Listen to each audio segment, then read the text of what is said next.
And we could obviously like, edit Okay. it.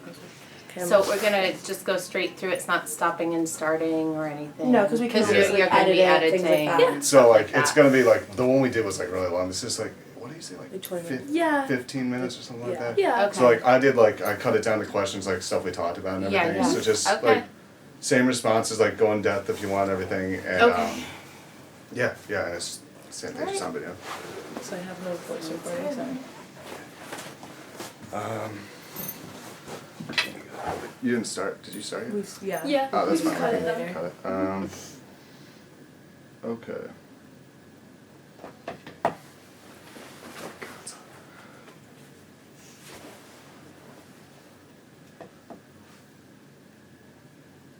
And if you guys have any questions too, I think you can ask. Okay.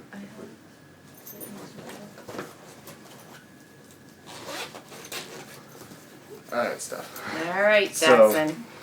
To begin, so we know each other, but would you mind introducing yourself to everyone else in the Sure. video? Yep. So my name's Stephanie Carter. I'm the director of the Academic Center for Excellence in the Writing Center. Perfect. How long have you been working there? I've been at Brian and Ace in the Writing Center since 2001. Perfect. Can you give me a description of your duties as Sure. the director? Yeah, so I oversee all of the academic support in ACE in the Writing Center. So that includes indirectly overseeing peer tutoring services. I have an assistant director who supports me with that. Our services for students with disabilities, access services. And there's an assistant director who oversees that area. Also students who are English language learners and international students, and our writing center services. And then we have our first year programming workshops and gateway sessions as well.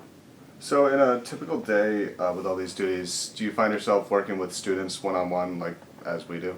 Yes, yep, that's a regular part of my job, is working one-on-one with students. So you already know the topic, but just to address it again, we're trying to identify whether or not there exists discrimination against students with learning disabilities here on campus on the topic of ableism specifically. So to begin, when addressing this topic, in your own words, of course, what is a learning disability? What do you define as a learning disability? So I would define a learning disability as some disruption in how a student either takes in information, how they process information, or how they share the information that they've learned. So it could be something that disrupts at any one of those steps along the process of learning. So basically just different parts of the brain not cooperating to get the result that they want. Yep, so it could be that the way they're taking information in might be challenging. So if they're hearing something and they have an auditory processing disability, it might be hard for them just to hear information without also seeing it written on the screen. If they have a challenge with their learning when it comes to recall, they might have a hard time when it comes time for an exam to be able to share what they learned, even though they spent a lot of time working on it. Have you worked with students with learning disabilities before? Yes, I work with students with learning disabilities all the time. Now, addressing the topic more specifically, around campus, without keeping everything confidential, have you personally seen any issues with experiencing discrimination?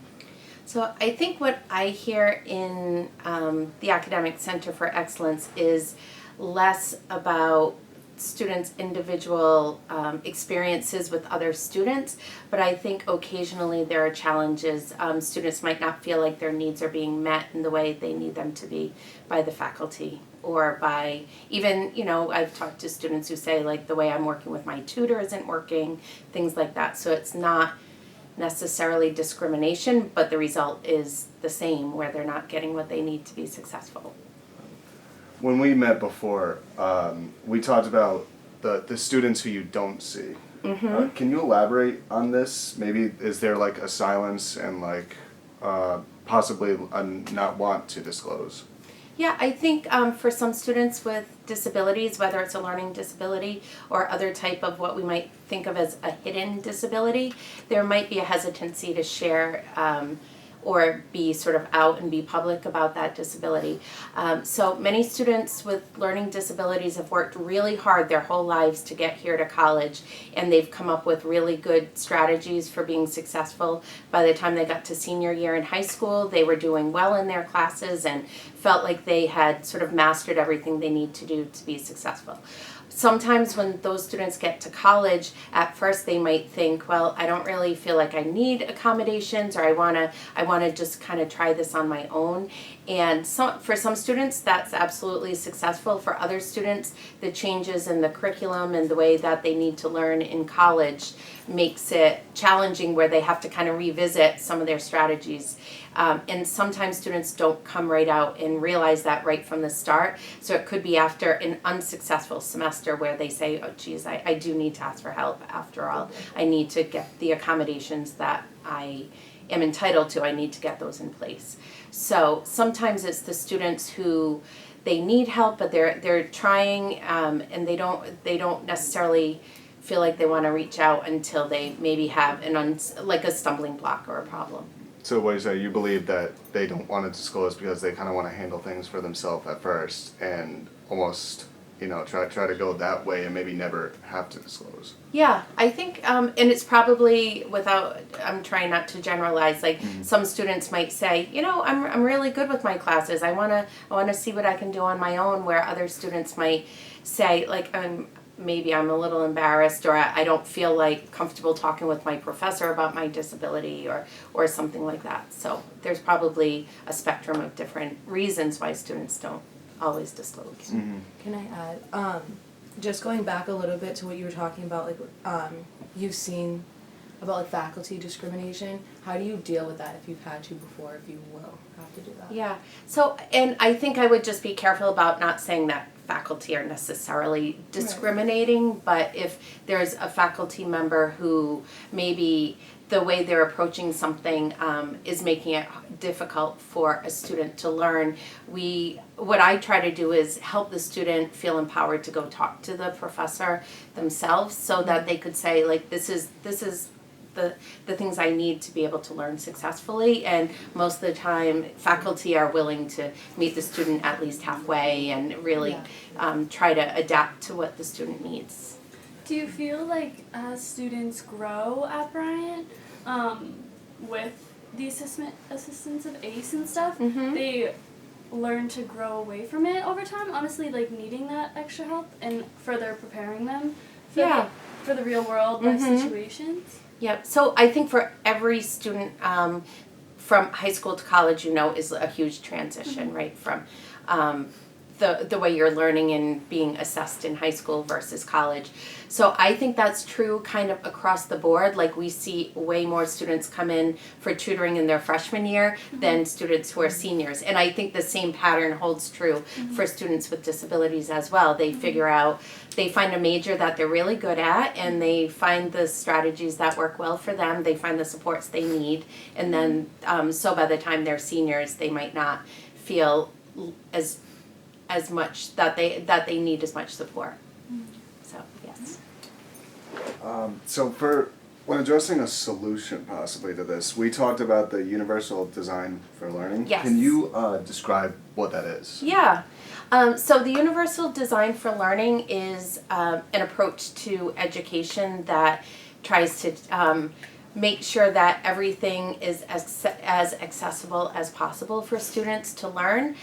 So universal design is an approach that came out of architecture, actually. So I like to use the example of a ramp. So we have that ramp that goes into the rotunda, right? And that's really good. Think of why they probably put it in was to make it handicap or wheelchair accessible. That was probably technically why it was done, but think of all the different people who use that ramp, right? So we see Sodexo people pushing their carts up and down it, so it makes their work easier. Students who are on crutches, it makes their temporary disabilities a little bit easier to handle. There's all different reasons why someone maybe has a kid in a stroller, right? So being able to use that and wheel their kid up. So if we take that principle and apply it to education, we can think of all different ways that education can be more accessible. So an example might be if I'm showing a video in my classroom, I could put the subtitles on really easily, right? I might not think to do it, but if I put that on, who does that help? It might help a student who is hearing impaired or just has difficulty hearing in sort of a busy classroom, right, where there might be a lot of background noises. It might help an English language learner who is still learning to hear English but is really good at being able to read it, so it might supplement their learning. It could, so I talked before about a student who might have an auditory processing disorder. So seeing the words written might help them further process better. So that's a really easy tip, right? Just turn on the subtitles and then what's being learned is a lot more accessible. And there's really no dollar cost to this, so it's something that we could just implement easily. Yeah, there's a lot of strategies that you're right are zero cost. They could be implemented by faculty. I know I just teach one class, but I'm trying to be more and more mindful. Like another example is that if a professor is giving a multiple choice exam, I have a colleague who she gives multiple choice exams, but she also says if the multiple choice answers don't make sense and you want to write a short answer or write a little explanation, I'll take that as well, right? So for students who maybe multiple choice just doesn't make sense as well, but they can really articulate their ideas nicely, that's a different way of expressing their learning, and that's a $0 strategy. And incorporating in your job, could this maybe be something we incorporate at ACE? Yeah, so we do ongoing training with our peer tutors and writing consultants about, actually we do talk about universal design for learning. I think one-on-one tutoring is actually ideal, right? It's not how we can learn. We need to have classrooms, obviously, but a student coming in for tutoring, the tutor can say, how do you learn best? And the student might say, I really like to have everything written up on the whiteboard. That helps me learn. Or I really need to talk something through. Seeing something written out isn't great for me, but being able to speak it and kind of talk to someone else about it. So tutors, that's one of our top priority when we're doing training, is to make sure that they approach each tutoring session as a unique, different experience and really tailoring it to the individual. Do you guys have any questions about that?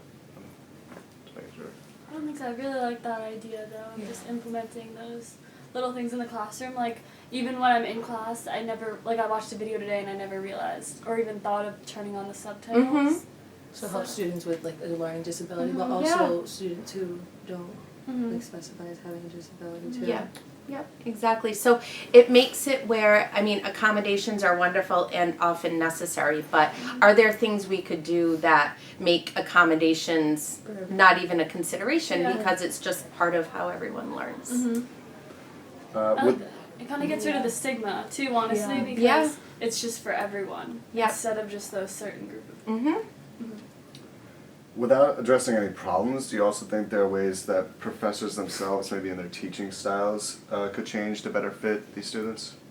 I think all teachers, all professors should be always revisiting how they're approaching things. Every time there's a lesson, thinking about, okay, how can I make this more in tune with what my students need? So if universal design talks about the why of learning, so how do we motivate students? All different, people come from different motivations. The what of learning, so how do we present the information? And then the how, which is how do we let students express themselves and show what they've learned? So I think if faculty, including myself, if I'm always thinking about that, like the why, the what, and the how, then I should be always looking for new strategies. And just to conclude, what advice could you give to someone who may be struggling with this type of discrimination? Maybe like, how can they keep their heads up?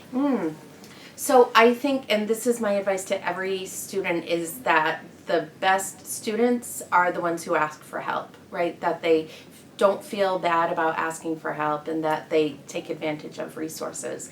I also think that there's every semester there's more and more support for students with disabilities, including our new Honor Society and student organization, which I think for any new student who is maybe feeling a little bit down, I might recommend that. And we're starting a new mentoring program as well. So there's lots of support for people, but you have to ask for help, which I know is not easy. Mm-hmm.